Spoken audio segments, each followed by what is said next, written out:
So hey, it's me again. I decided to do kind of like a follow-up closure for the Evermore video because there was just such a good response and interaction with it, and so many of you guys liked it. Yeah, I actually don't have a lot of friends that really like Taylor Swift, so it was really nice to just be able to put up my genuine feelings and reaction about her, and then have people that were like just as excited, you know?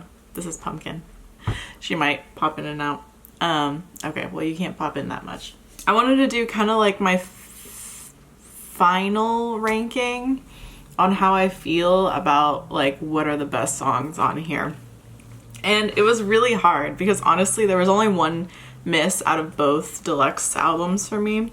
So how I did it is I ranked all of my songs on the Spotify playlist. So I'm just gonna go through them, and then I have my lyrics up here. Yeah, let me also know your favorite lyrics from songs that you love, because I think it's kind of interesting what lyrics hit people in a different way. You know, like I might have just totally glazed over a lyric that might be like so profound to you, just because of our different life experiences and stuff, you know? It's kind of cool. I love music. I love Taylor Swift's music. So yeah, number 34 is my one miss, Closure. It's just not for me. I've tried listening to it a few times to see if it would grow on me. You know, I could go on and on about like what my issue is with it, but frankly, it's just I don't care for it. I get the lyrics. I think the lyrics are very relatable. I know I'm just a wrinkle in your new life. Staying friends would iron it out so nice. Like, I feel like that encompasses, you know, the whole song. It's a really good lyric. Okay, so yeah, moving on. So from here on out, it was a mess. It was so hard. It took me 3 hours or something like that to rank these because I just had such a difficult time. These songs are like some of my favorite Taylor Swift songs of all time. So it's like I'm kind of ranking like the top of the top songs. This is not like really that spread out. Number 33 is Happiness. The song is beautiful. The lyrics are beautiful. I feel like we all probably cried while listening to the lyrics. It landed at 33 because frankly, I just don't listen to it quite that often. And I think maybe one day I'll be able to listen to it. I think what makes a song difficult to listen to is she's singing from a character's mindset of somebody that's gotten past something and they're looking back on something. And they're looking back on it in a positive way. But she's singing about it sadly while she's looking at it from a positive perspective. So even if you're in the position of like you're particularly vulnerable to listening to something like that, that makes it a difficult position. And then even if you're in the same position as the character, you're looking back onto something that's sad, but you're looking at it in a positive way, but the lyrics are still sad, so it's just sad, you know? It just seems like no matter who you are listening to this song, it's a tough song to listen to. I really like how she started off the song by saying, "Honey, when I'm above the trees." It really puts into context like what perspective the character is singing this song from. It's very beautiful, it's very uplifting, and I loved it. And she sings it in such a light way. It just feels lifted. It feels lifted. It feels great when she's singing it. Oof, what a heartbreaking song. And isn't it like 5 minutes or something? It's like ridiculously long. 5 minutes and 15 seconds. What did she think she was doing to us? So coming in at number 32 is The Lakes. What a genius closing track. Like what a fantastic way to like wrap up Folklore. Especially since like so much of Folklore was written from a storyline that wasn't hers. And then so much of it was so sad. And then to end it with something like The Lakes, just acknowledging like the effect that Joe has on her, acknowledging that she's happy to just kind of like lift off, go in whatever direction she wants to, regardless of all the shit what's going on with her with like Scooter and whatnot. My favorite lyric from it is, "I'm setting off, but not without my muse."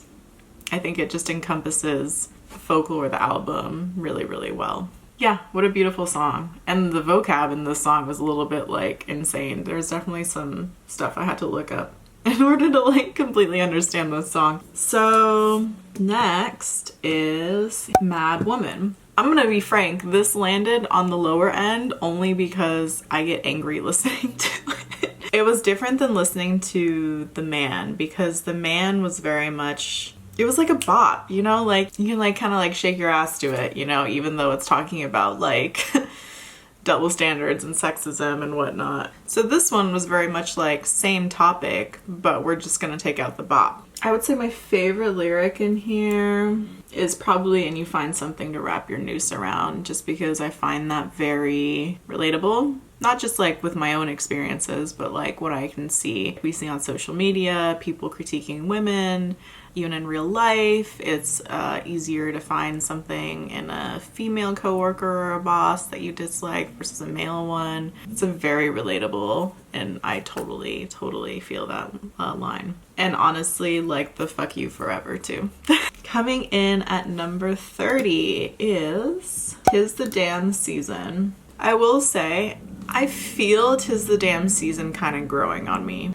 It's so funny. If any of these songs individually had shown up on maybe like one of her pop albums or something, I would have been like number one, absolute best. But because it's competing, or in my video, it's competing against the rest of Folklore and Evermore, there was other songs that I felt like did it slightly better. "'Tis the Damn Season" was very much like storyline based, but it also felt like a little bit of a hybrid of like a feeling song. I couldn't quite nail down maybe what I was supposed to take away from the song. And I know like I'm not supposed to like take away like anything like specific. It's just person by person.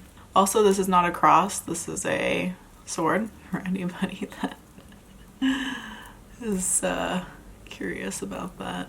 "'Tis the Damn Season." It's definitely not a bad song. It's very good. It's just by the time I was ranking these, it came down to like such little things because it was so difficult to rank them. I'm just being particularly picky with what I throw up in like my top 15 or top 10 or whatever. "There's an Ache in You" put there by the "Ache in Me."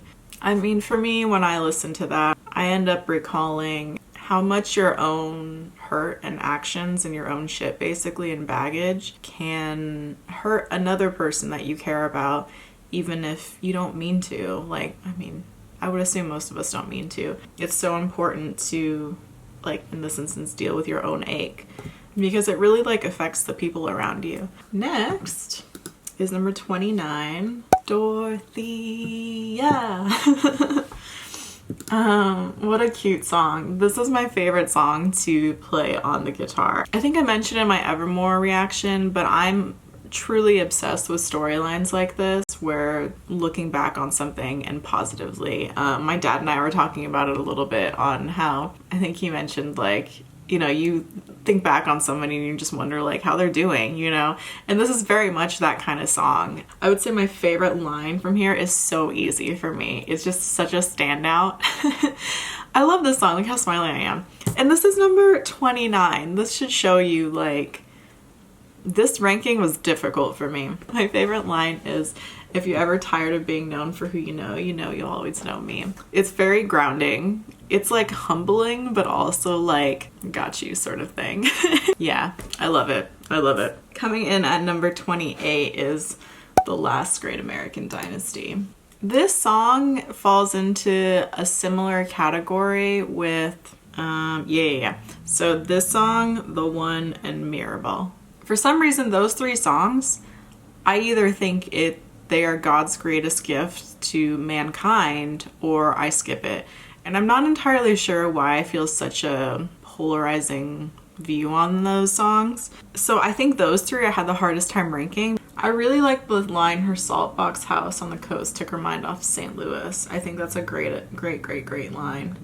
I also really like the line, "Filled the pool with champagne, swam with the big names, and blew through the money on the boys in the ballet." I also liked her delivery on it. She gave a little like, I enjoyed the whole premise of the song. My suspicions were kind of true listening to it after I watched the Long Pond Studios, I don't know what you would call that, documentary thing. One cool thing about the aspect of the song is how Taylor ends up relating herself to this character that everybody was kind of annoyed by and didn't like. And I agree, like I think that was a cool aspect of the song. So "It's Time to Go" falls in 27th place for me. Like the lakes, it also I felt like wrapped up everything really well for me. The way she kind of talked about different circumstances, and in all those circumstances you were able to find a place where you felt like you knew. Yeah, I would say my favorite line from here is the chorus. I think it's absolutely completely encompassing of how people feel. So that old familiar body ache, the snaps from the same little breaks in your soul, you know when it's time to go. It's very soft. It's very definitive though. I kind of appreciated her putting her own experience along with all the other ones that she brought up, or the two other ones that she brought up. You know, he's got my past frozen behind glass, but I've got me. And it's like, not only was that kind of like a moment where it's like, oh, I'm so proud of her for like recognizing like her own worth, but then it's like, as I'm giving that compliment to her, I have to like kind of push it back on myself. You know, no matter what happens, we've got ourselves. I don't have much else to say about it. It's a fantastic song. Number 26 is Betty. I mean, let's just talk about like how awesome it was to have a storyline within the album. It made it so fun. And just aside from that, it was a really smart thing to do. And I like how she left Betty near the end, because then the cardigan line comment made us all like and then so even if you didn't know there was a love triangle going in, were triggered by it when you heard the cardigan line at the end. I would say my favorite line from Betty is, would you tell me to go fuck myself? Because honestly, like, I love a Taylor Swift F-bomb. I think that particular line did a really good job of encompassing the fact that this is from a 17-year-old boy's perspective. It really like gave it like the little something it needed for it to be more like authentic of like, yeah, this is a 17-year-old boy's perspective. I also think the other line that did a really good job of bringing us into the song and making it very believable was I don't know anything, but I know I miss you. And it's such a basic, simple line, but it hits very well. When we're young, we don't really think about like the intention or the feelings behind the feelings. We just like, we're very much like, this is what I'm feeling. I don't know. Take it or leave it. I think that line as well did a really good job of leading us into a very believable storyline for this song. And it was kind of nice to just have a more older style Taylor Swift song. Oh my gosh, it just occurred to me, wow, because Taylor was like way younger when she was singing country. Wow, I wonder why that's why it gives us this nostalgic feeling, because not only was Taylor Swift singing country when she was younger, so this whole idea of like a country song and being a Taylor Swift fan just draws us into this narrative that this is coming from a younger person's perspective. I've been listening to this album for like how long now, and I just realized that. Well, next one is number 25. Long Story Short is my number 25. I remember while I was editing the Evermore album, I was kind of laughing at myself because this was a song that really brought a smile to my face. I think I don't listen to this song often currently because I just can't relate to it because I don't have a man in my life. This is where I'm striving to be. It's an incredibly cute song. It's a nice break from the album. I honestly wouldn't have minded if this song landed like earlier in the album, just because that was a heavy album. If the shoe fits, walk in it till your high heels break. It just makes me think of resilience. I also like, she ends it with like, long story short, I survived. We're good now, you know? Number 24. Now we're kind of hitting into this category where, how do I define these songs? They are a different category. They're like on a different, slightly different level. These songs moving forward could not have been better. It's kind of like a no notes category almost. It's just like each song was maximized to what its absolute best potential. Yeah, that's a good category. So number 24 is The One. I mentioned it before. I have a funny relationship with The One. Favorite lines. Well, let me talk about the flow of the song in this one.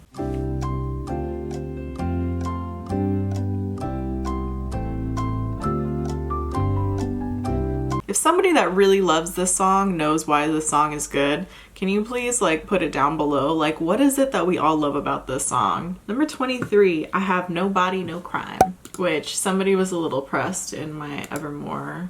He was upset that what was he upset about? I don't remember. One of my favorite parts and lines of this song is when she's talking to her friend, and her friend or Esty says, "That ain't my Merlot on his mouth. That ain't my jewelry on our joint account." I don't know. There's just some like sass to that, and I really love it. I like how she takes the chorus and she ends up using it as the driving force of the storyline. It's interesting. The verses kind of like have almost like a stagnant, it's like a point in time, and then the chorus like takes you down the storyline, which is also interesting because the chorus is the most basic part of the song. Just by switching some of the words around, it's like it just flows into the story, which I think is really, really smart. I think it was needed on this album. I think it was a really good decision to put on this album, and it was fun. Honestly, it was just fun.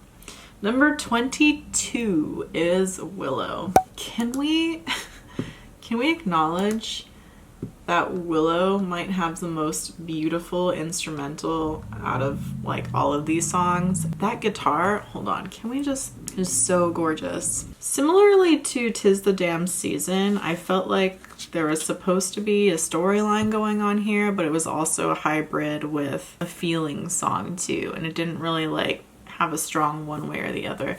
And what I mean by feeling song is there's storyline songs, right? Like there's Betty, Great American Dynasty, you know, where it's just a very clear story.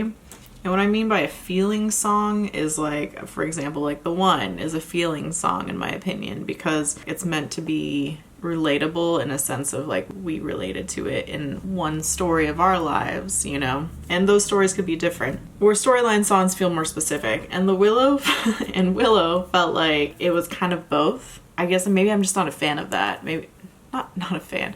I prefer a strong one or the other. Verse 3, my God, I love it. Wait for the signal and I'll meet you after dark. Show me the places where the others gave you scars. Now this is an open shut case. I guess I should have known from the look on your face. Every bait and switch was a work of art. So good.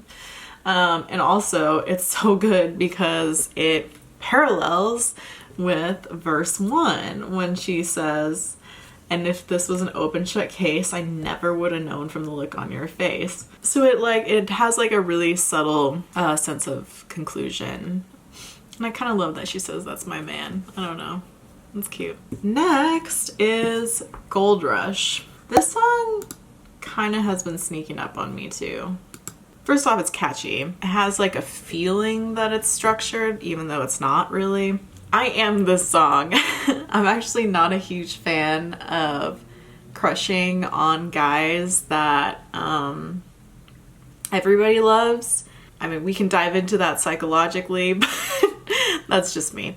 Yeah, I love the line where she says like, walk past, quick brush. I don't like slow motion, double vision, and a rose blush. I don't like that falling feels like flying till the bone crush. Bone crush. Like, the way that bone crush hits, that might just be my favorite lyric in the whole album. Oh, My Tears Ricochet comes in at number 20.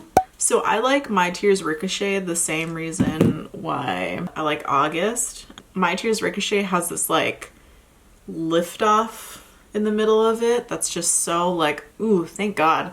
You know, it's such a heavy song that it needed just like... The way the chorus closes with cursing my name, wishing I stayed, look at how my tears ricochet, is pretty good. Also, and you can aim for my heart, go for blood, but you would still miss me in your bones. Maybe I just like bone lyrics. Ooh, you turn into your worst fears and you're tossing out blame, drunk on this pain, cursing out the good years. Oof, what an intense song. I really liked how they added the background when I'm screaming at the sky and it sounds like she's screaming. I love that. I love that. I think it was really good. Okay, next is one of the confusing ones, Mirrorball. Like I said, I think this is the last one. This is the last one in that trio that I just have such a difficult time ranking. Well, there's two things that immediately stand out in this song for me. And it's when she says hush. because the way the verse comes in is very like, it's very steady, steadfast, monotone almost. I don't think monotone's the right word. And then she comes in with hush, and it's just like, ooh, like that lift is so nice. But I mean, speaking of Queen of Bridges, like this bridge is one of my favorite bridges. I'm still a believer, but I don't know why. I've never been a natural. All I do is try, try, try. I'm still on that trapeze. I'm still trying everything to keep you looking at me.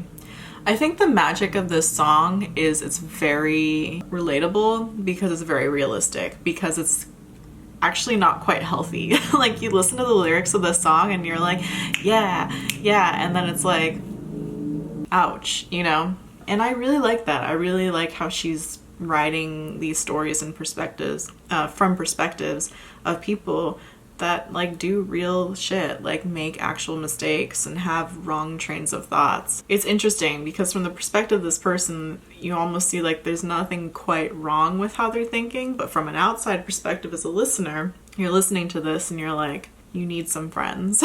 Right Where You Left Me comes in at 18. So this is her last and my favorite bonus track. Once again, I like how she goes from the verse to the next, she calls it the pre-chorus, but then the initial word that she comes up with is the same thing as like what she did with Mirrorball with help. It's kind of like help period, you know what I mean? I love the lift off of the pre-chorus, even though it doesn't lift off that high. I would say I like the way she sings the pre-chorus the best. Like where she says like cross-legged in the dim light.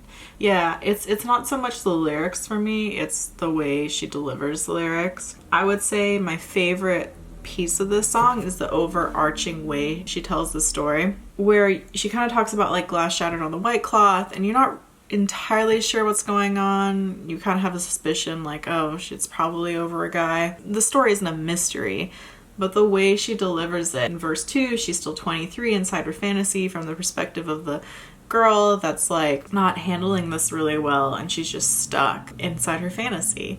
And then it flows into the bridge, which ends up being like where she's stuck, where in time that she's just stopped. And it takes you present tense, and it takes you in her eyes. Ooh, I'm getting goosebumps. This song was so good. I love it. It was well written. Tolerate It is what comes in at 17. Tolerate It had me at this part.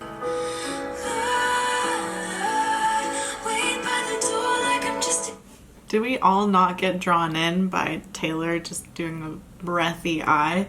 I would say my favorite part of this song is what makes this song so sad. The character is going through this emotion of not being loved the way she deserves to be loved. It seems like she almost isn't gonna do anything about it. You get to the bridge and you hear her strength, and she's like, what happens if I just leave? The bridge does this thing where it's like a moment of hope for this character and for like the listener, where we're just like, oh, she's gonna do it. She's gonna like get out of this bad relationship. In the second chorus, she says like, believe me, I could do it. And then the outro, she says, I sit and watch you. And then that's how it ends. And it's just the way that she ends it on a note of like, A, it's very much the beginning of the song, and then B, it's like a feeling of unconclusion, leads me to feel that this woman never gets out of this relationship, because it just kind of easily cycles back to the beginning. What an incredible like creative choice, because honestly, it broke my heart. Number 16, Illicit Affairs. So good. The reason Illicit Affairs is something I love so much is because the way they made the guitar sound like rain, and then the way they talked about running in the rain and associating it with running back to your wife or your actual relationship. I can't get over how good they made the guitar sound like rain. And that little echo, I mean, it sounds like an owl or like an animal in the distant, and it echoing through a forest or something. It just sounds so good. I mean, I have to say I loved how she used this intense vocabulary. Well, it's intense for me because I'm not an English major.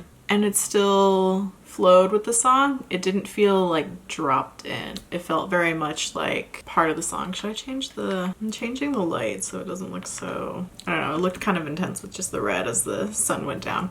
I really like when she brought up what started in beautiful rooms ended with meetings in parking lots. I've never been in an affair, so I wouldn't know. I mean, I can deduce that something taboo generally starts off very like exciting and glittery almost. And then it just turns into a whole ass mess. I really like when she says a dwindling mercurial high. I think that's beautiful. When she says keep your eyes down, but then like lifts the word down into a falsetto. Yeah, this song is really the shit. I love it. That's beautiful. At number 15 is Epiphany. Oh my god, this song is so good. I don't understand. Well, I do. One of the initial few times I listened to it, I was thinking this is gonna be something that's not appreciated because of the delivery of the song is very not meant to be catchy, you know? I really like when she said just one single glimpse of relief to make some sense of what you've seen. Because sometimes when you see something really difficult that doesn't really make sense, especially when it has to do with human pain, it's like you almost trying to find any sense of meaning into that experience, because otherwise, like, how do you sit with it? How do you live with it, you know? How do you move on from it? And I don't mean move on in the sense of like get it out of your brain and forget it, but you know, you don't want to sit stuck in something either. I think it's very relevant for maybe what like healthcare workers are going through right now with COVID. I just watched one of the girls I follow on YouTube. She's a doctor. She's a resident in New York City, and she was talking about her experiences working in the ICU, and it just made me completely cry. It's like I guessed how difficult it's been for doctors, but I haven't worked in a hospital for, I don't know, 3 years now, something like that. Yeah, that distance has put me a little bit out of touch with what like some of these people are actually going through with how difficult it is. And I felt like the song was a little bit of like an ode to them almost. So, Stream Epiphany. Also, BTS Epiphany is great too if you're looking to cry. 14 is 7.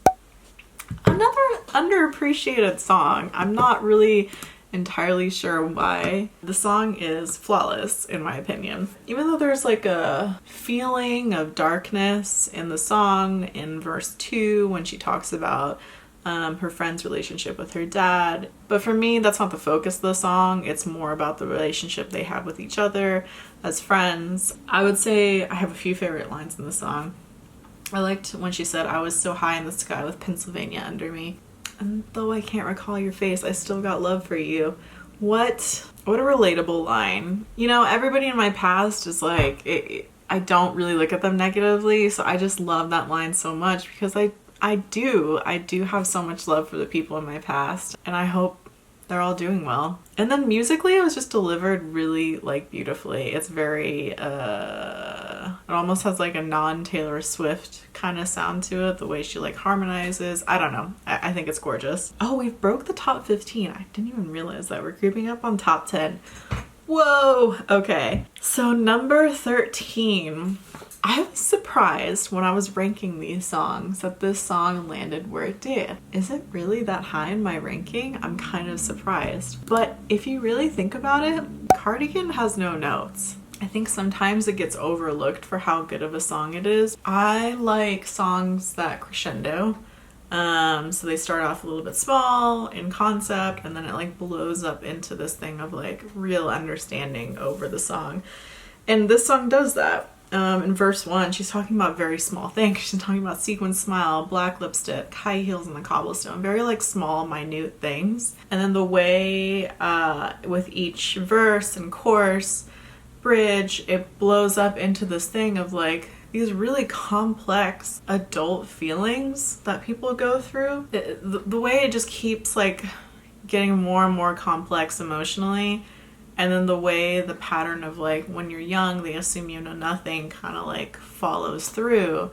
It's a very clever way of like opening up into the intelligence of like the average person, of like what they're dealing with. I really enjoy the chorus after the bridge, because I knew you stepping on the last train marked me like a bloodstain. I knew you try to change the ending, Peter losing Wendy. I knew you leaving like a father, running like water, and when you are young they assume you know nothing. So good. Yeah, no notes, so good. I have to say, this next song has been making its way. Every time I say making its way, I want to say making its way downtown. Definitely making its way into my more daily Taylor Swift or go-to listening to Taylor Swift songs. As far as all the songs that climbed the most for me, this one has climbed the most. It should be given respect in my personal list for how much it's gone up. So yeah, number 12 is Evermore. I have to say, when I first listened to it, I feel like it was one of the songs that just like didn't stick with me quite as much, just because by the time I'd gotten through the whole album, I was just tired. Like, I was exhausted. I was emotionally exhausted. My adrenaline was pretty much depleted at that point. Let's see here. This pain would be forevermore.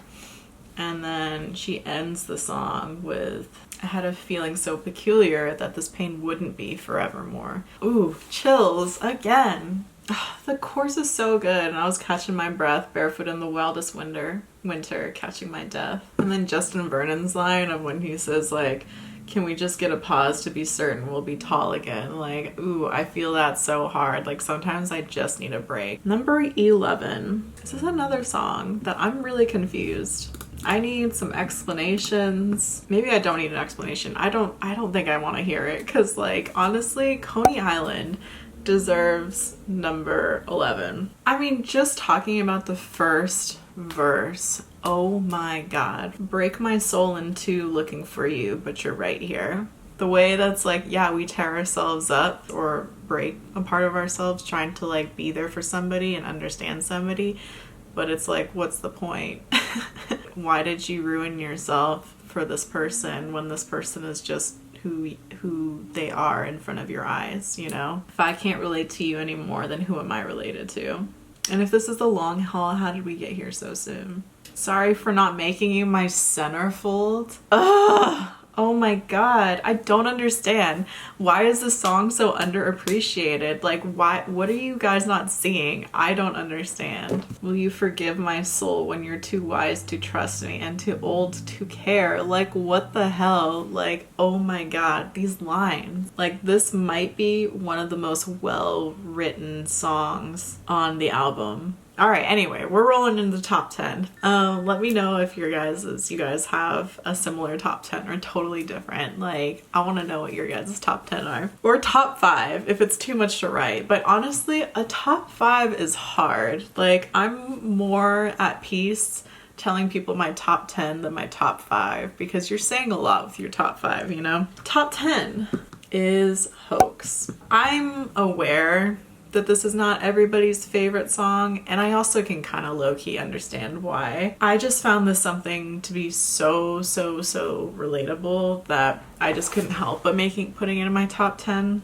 I also thought it was really beautiful how quiet this song was, when there's like this kind of dichotomy of how intense the character's perspective of how she's feeling the emotion of the song is. Does that make sense? I feel like I'm just getting overwhelmed. Initially listened to it, one of my favorite things about this song is the beginning of the chorus when she said, stood on a cliffside screaming, give me a reason. But she says it so quietly. But the lyrics say like screaming, give me a reason. I found that incredibly relatable, because personally I'm not somebody that like usually gets like mad. I have to be really pushed to get mad, in a sense where I'm actually yelling at somebody. Just the desperation and this idea of like standing on the cliffside, like being at the edge, like screaming at somebody, like give me a reason, help me out here.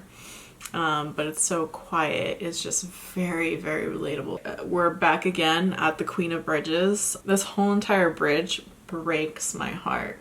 So when she says, you knew it still hurts underneath my scars from when they pulled me apart, but what you did was just as dark. Darling, this was just as hard as when they pulled me apart. I just find this song to be another very human song in the way Mirrorball was. The perspective of this person isn't actually necessarily healthy, like, or good for them, even though you're horribly sad with this person and there are moments that are so difficult for like your heart, but like at the same time you're still so in love with them and attached to them. And almost kind of like, what is love?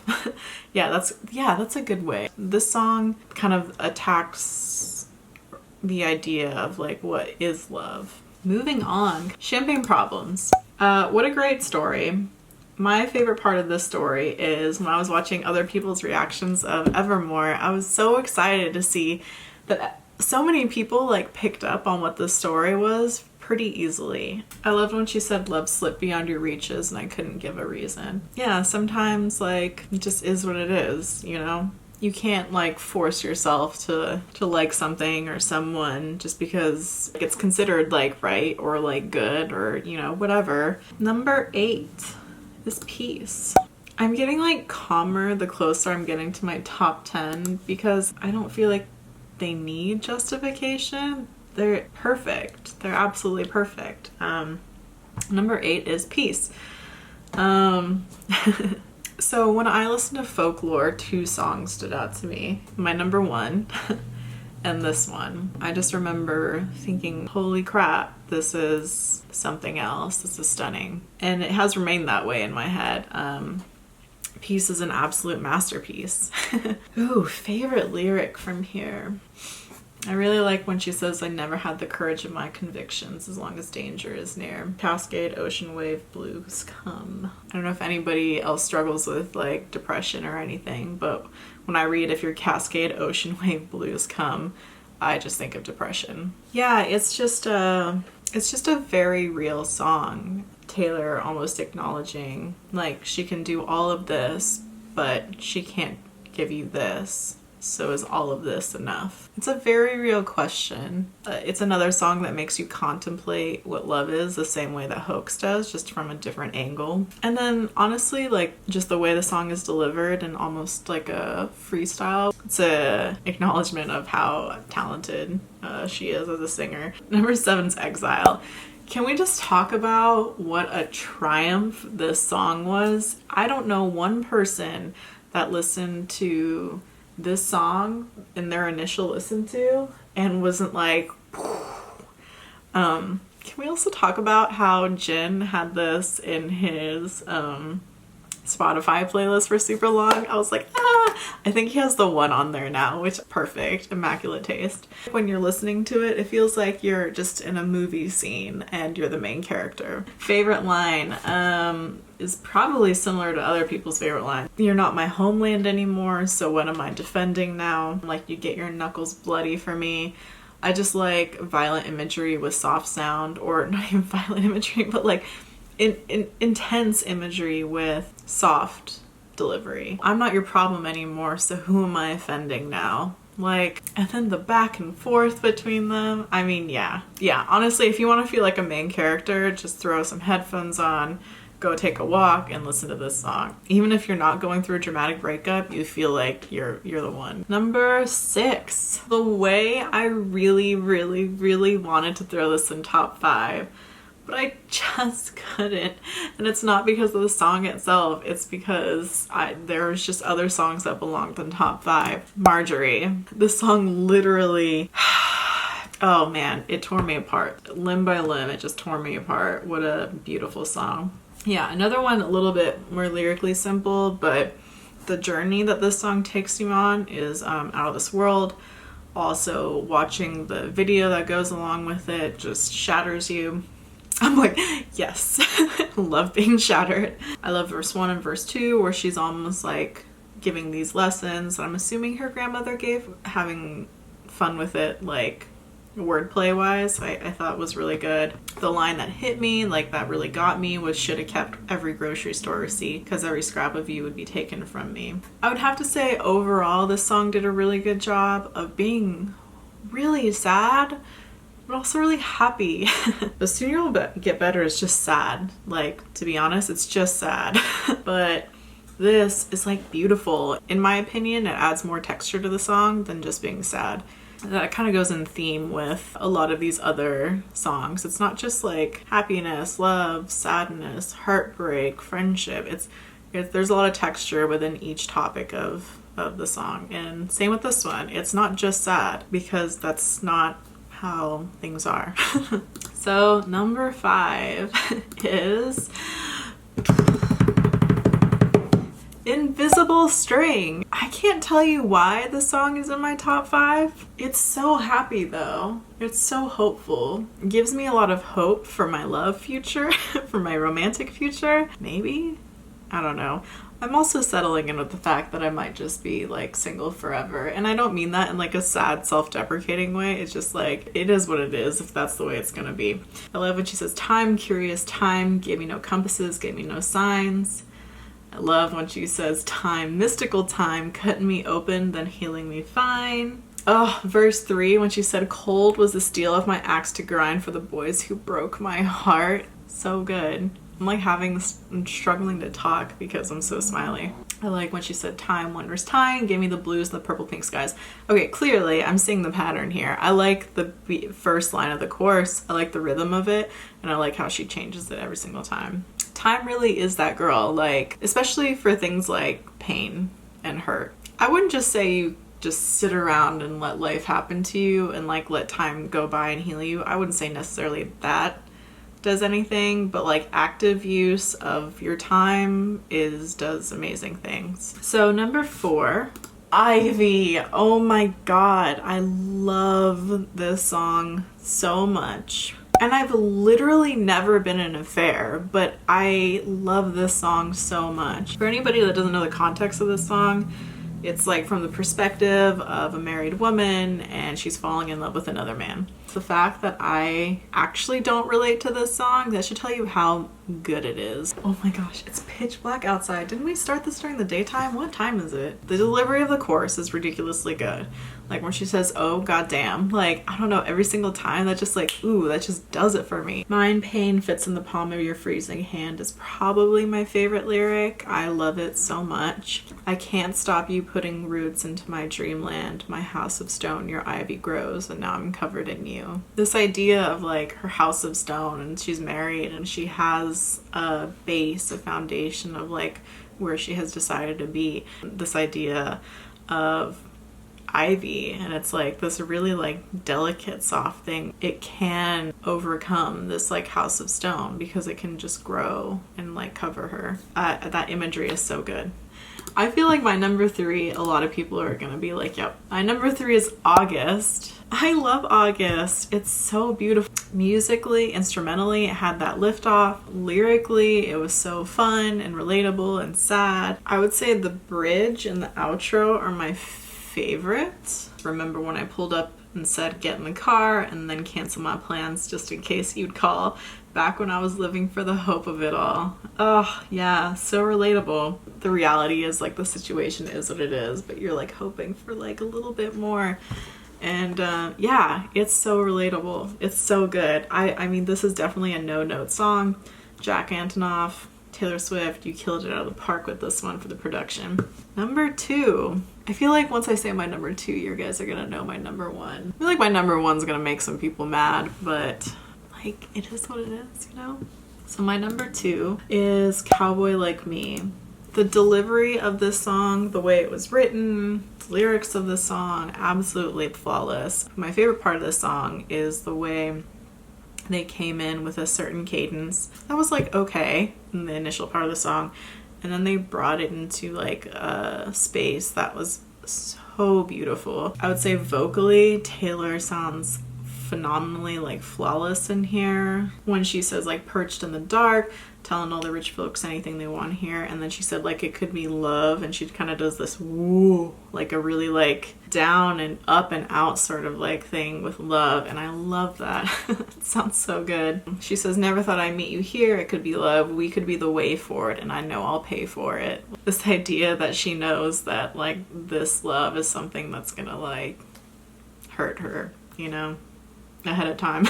She says now you hang from my lips like the gardens of Babylon, with your boots beneath my bed, forever's the sweetest con. Yeah, forever's the sweetest con. That's probably one of my favorite lines in this one for sure. I don't really know much else to say about this song. It's just actually perfect. I think it's an incredibly written song. It's well delivered, well thought through. It's just bravo. All right, number one. Have you figured it out? You probably have. Let's not drag it out.